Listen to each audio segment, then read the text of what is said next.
The much-hyped Lusofonia Games is set to take off this weekend, but even before the first athletes take to the field, the 12-nation event has suffered a body blow with Brazil all but confirming that it will not field its football team. Ditto with another football's global giants, Portugal. Games CEO Keshav Chandra's explanation on Monday that Brazil will be sending their football team but is not yet confirmed and didn't cut much ice. Clearly, the absence of Brazil and Portugal in football discipline has robbed the game of its large chunk of glamour quotient.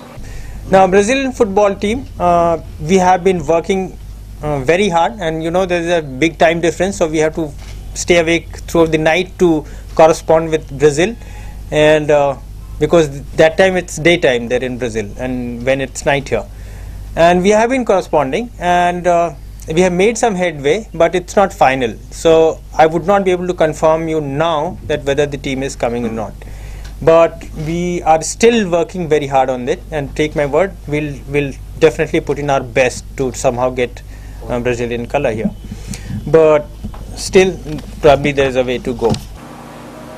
The organizers meanwhile have decided to be flexible on the cut-off date of name-wise entries and are open to accept participation even at the 11th hour, Keshav Chandra said.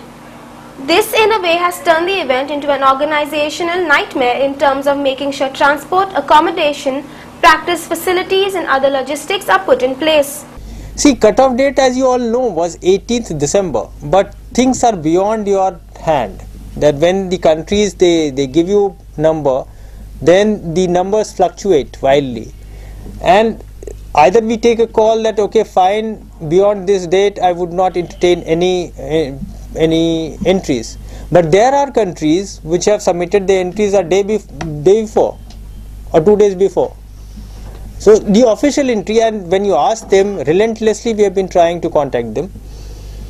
The reasons attributed because of this delay is at times internet failure, at times the key person is not available, and so you have to make a tough choice that whether you close the entries or you kind of be slightly flexible and then allow them to participate.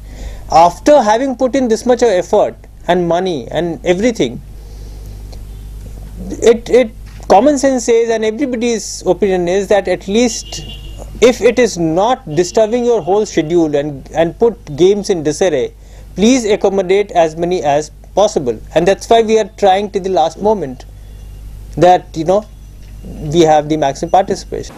Meanwhile, the Goa police will supervise the security arrangements and have their strength buttressed with the arrival of 6 CRPF companies to assist them. DIG OP Mishra said expertise from police forces of neighbouring states will also be employed, including anti-sabotage check teams from Karnataka police. I'm also happy to tell you that we have been able to get some resources from the neighboring states. We have got some anti-sabotage check teams from Karnataka. We have also got some manpower assistance from Maharashtra police, and we are really grateful to them. The MHA has also sanctioned us 6 companies of paramilitary force, so they are also with us, and they are going to assist us in the deployment for the games.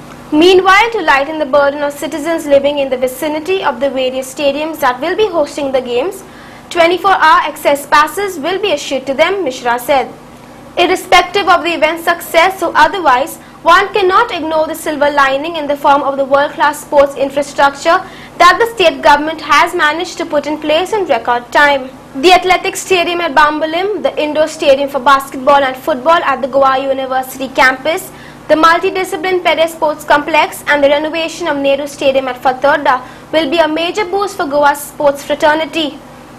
It's other questions whether these facilities will be maintained in the manner they ought to be.